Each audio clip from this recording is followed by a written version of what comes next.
Warangal tri cities వ్యాప్తంగా ఈ నెల 12 నుంచి 21 వరకు నిర్వహించనున్న తీజ్ పండుగ ఉత్సవాలను విజయవంతం చేయాలని మాజీ ఎంపీ సీతారాం నాయక్ కోరారు. ఈ ఉత్సవాలకు రాష్ట్ర గవర్నర్ను ఆహ్వానిస్తున్నామన్నారు. గిరిజనులకున్న తీజ్ పండుగను ప్రభుత్వం గుర్తించి రాష్ట్ర పండుగగా ప్రకటించాలని ఆయన విన్నవించారు. గోర్ బంజారా ఉత్సవ కమిటీ గ్రేటర్ వరంగల్ ఆధ్వర్యంలో నిర్వహిస్తున్న తీజ్ పండుగ వేడుకలకు పెద్ద ఎత్తున బంజారాలంతా హాజరై విజయవంతం చేయాలన్నారు. అనంతరం ట్రై సిటీస్ గోర్ బంజార్ ఉత్సవ కమిటీ సభ్యులతో కలిసి తీజ్ ఉత్సవాల పోస్టర్ను ఆవిష్కరించారు. బంజారాల భాష ద్వారా సంవత్సరాలుగా కొనసాగుతున్నటువంటి ఈ సంస్కృతిని ఇక్కడ ముఖ్యంగా ఇక్కడ ఉండేటువంటి విద్యార్థులు, నాయకులు వాళ్ళు ఒక టీమ్గా ఏర్పడి దీన్ని కొనసాగించాలని గత కొన్ని సంవత్సరాలుగా ట్రై సిటీస్ ఏదైతే ఉందో గ్రేటర్ వరంగల్లోని హనుమకొండ, కాజీపేట్, వరంగల్కి సంబంధించినటువంటి బంజారాలు ఈ గిరిజన భవన్లో ఈ తీజ్ ఉత్సవాన్ని నడుపుకుంటున్నారు. అయితే ఇప్పుడు తెలంగాణ తండాలలో తీజ్ సందడి పేరుతో నిర్వహించబడుతున్నటువంటి ఈ పండుగ 9 రోజుల పండుగగా నిర్వహించబడుతుంది. ఇది ఇక్కడ ముఖ్యంగా నేను కోరుకునేది ఏంటంటే ఇది చాలా మాకు ఉన్నటువంటి ఏకైక పండుగ. ఈ సమస్త మానవాళిలో ప్రపంచవ్యాప్తంగా సమస్త మానవాళిలో ఈ బంజారాలు అనేవాళ్ళు వివిధ పేర్లతో పిలువబడుతున్నారు. అందులో తెలంగాణలో లంబాడీలుగా వీళ్ళకి ఆ పేరు ఉంది. అయితే ఇది ఎక్కడ మీరు చూడలేరు. ఆ రోజున శివుడు పార్వతి ఇద్దరి కారణంగా శివుని పరిణయం ఆడాలని పార్వతి దీక్ష చేస్తూ శివుడు కళ్ళు తెరిచినప్పుడు నేను వివాహం ఆడాలని పార్వతి అంటే తదస్థ అన్న రోజును ఈ దేశంలో ఆ రోజు నుంచి ఈ రోజు వరకు ముఖ్యంగా ఉత్తర తెలంగాణలో నేపాల్, ఉత్తరప్రదేశ్లో కొంత ప్రాంతం, దక్షిణ భారతదేశంలో కేవలం లంబాడీలు అనేటువంటి వాళ్ళే ఈ 9 రోజుల పండుగను జరుపుకుంటున్నారు. ఇది ప్రకృతి పరమైనటువంటి ఒక ఉత్సవం. ఇది ఆ 9 రోజులు కష్టాన్ని అనుభవించి అనేక సంవత్సరం అంతా కష్టం ఏదైతే ఉంటుందో ఆ 9 రోజుల్లో వాళ్ళ ఆటపాటల ద్వారా కష్టాన్ని మర్చిపోవాలని, పోతే తండాలు సుఖంగా ఉండాలని, ముఖ్యంగా ఇది వివాహం కానటువంటి వరుస కలిసినటువంటి ఇద్దరు అమ్మాయిలు పూజారులుగా ఉంటూ ఈ పండుగను చేసుకుంటారు. ఇది ఏదో 311 మంది బంజారాలు ఇక్కడ ఉన్నటువంటి వాళ్ళు మా ఐక్యతను చాటుకోవడానికి దేశీనేని మామిడి తోటలో వనభోజనానికి వెళ్తే చాలా ఆనందాన్ని కలిగింది. ఎందుకంటే అందరం ఒక దగ్గర కూడడం, ఎందుకంటే ఎక్కడో వాడకు పట్టణాల్లో కలవం, తండాలలో కలుస్తాం కానీ పట్టణాల్లో కలవం.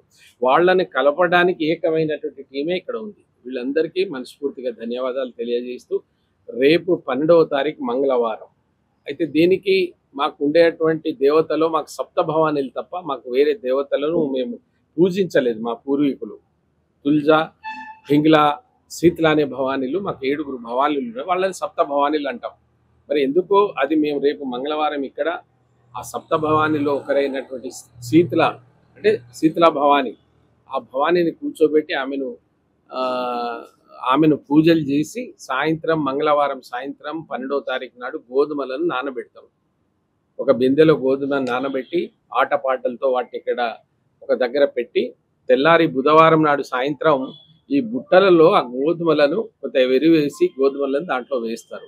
అయితే ఈ బుట్టలకు ఒక ప్రాముఖ్యత ఉంది. చాలా మందికి తెలుసో తెలియదో కానీ ఒక బుట్ట ఒక పెళ్లి కాని అమ్మాయికి సమానం, అన్ని బుట్టాలకు సమానం. అయితే చాలా మంది మా వాళ్ళు ఆ పాత సంస్కృతి కొంత స్వస్తి పలికినట్టే అనిపిస్తూ ఉంది. వాళ్ళని కూడా కోరుతా ఉన్నాను, ఇంట్లో అరిష్టం ఇది. ఇక్కడ ఆడపిల్ల ఉండి కూడా మనం తీజ్ పండుగ చేసుకోకపోతే ఇంట్లో కూడా అరిష్టం అని ఆ రోజు మా పెద్దలు చెప్పిపోయారు. దాన్ని నేనేమంటున్నానంటే కొనసాగిద్దాం. ఆ జాతిలో భాష అంతరించిన, మన పండుగలు అంతరించిన, మన బంజారా జాతి అంతరించినట్టే కనుక దయచేసి ఎక్కడ ఉన్న ఈ పండుగను జరుపుకోవాలి. గతంలో ఆడపిల్లలు ఒక నెల రోజులు పెళ్లి కావాల్సినటువంటి వాళ్ళు ఆ తండా నాయకుని బతిలాడితే ఆర్థిక పరిస్థితులు పిలిచి అన్నం పెట్టే పరిస్థితులు ఆ రోజులో ఈ జాతి లేదు కనుక కొన్ని తండాలు చేయకపోవచ్చు. కానీ ఇప్పుడు ఆ పరిస్థితిలో లేవు. మన సంస్కృతి సంప్రదాయాలు, మన సంస్కృతి మూలాలను కొనసాగించవలసినటువంటి బాధ్యత అందరిపైన ఉంది. ముఖ్యంగా ఈ యువకులు అయితే ఎవరైతే ఉన్నారో వీళ్ళ మీద, పెద్దల మీద ఉంది. దీన్ని కొనసాగిస్తే 9 రోజులు వరుసగా 12వ తారీఖు నుంచి 21 గురువారం వరకు, గురువారం సాయంత్రం మళ్ళీ తీజ్ని నిమజ్జనం చేస్తాం. అయితే దీన్ని ఉన్నటువంటి విశిష్ట ఏంటంటే ఫైనల్గా ఆ బుట్టలో పెట్టినటువంటి గోధుమలతో పాటు దండి మేరామ మాకు ఇంకొక దేవత సప్తభవానిలో మా కులారాధ దైవమైనటువంటి సేవలాల్ మహారాజ్ పేరు మీద కూడా టేకాకులలో కూడా ఈ గోధుమలు పెంచుతారు. అవి ఎంత పచ్చగా పెరుగుతాయి. ఈ సమాజం అంత బాగుండాలి, దేశం అంత బాగుండాలి, అందులో మా తండా బాగుండాలనేది దీని అసలైన సారాంశం.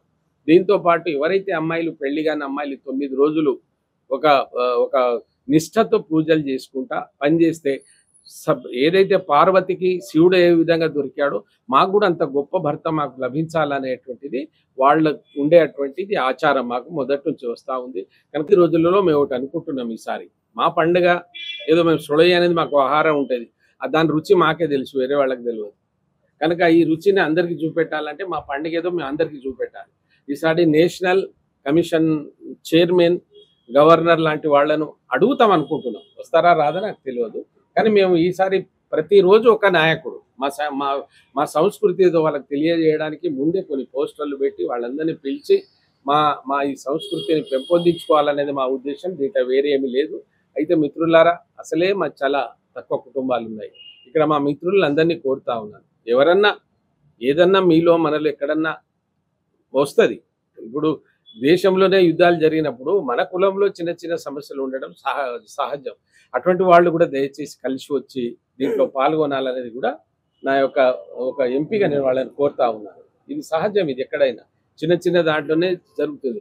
ప్రభుత్వాలే మా దాంట్లో చిచ్చు పెట్టి ఏదో చేస్తూ ఉన్నారు. అటువంటిప్పుడు మా కులంలో ఉండడం ఏంటి, 3 సిటీలో ఉండేటువంటి బంజారాలందరూ వేరే రకంగా అనుకుంటా దానికి నాయకత్వం వహిస్తున్నటువంటి మా లోక్ నాయక్, మా రాజు నాయక్, ఎందుకంటే నేను కార్యక్రమం ప్రారంభం కనుకనే మీకు చెప్పాను, దీని మీద అందుకోసం అన్నాను కదా, ఈసారి ప్రతి ఒక్కరిని పిలిచి ఈ పండుగను దేశంలో పండుగే కాదండి, ఈ రాష్ట్రంలో 32 గిరిజన తెగలు మిగిలినాయి. అందులో ఒకే ఒక్క తెగ ఒక భాష మాట్లాడే వాళ్ళు 7% ఉన్నారు. అంటే మిగిలిన 31 తెగల జనాభా ఎంత? 3%.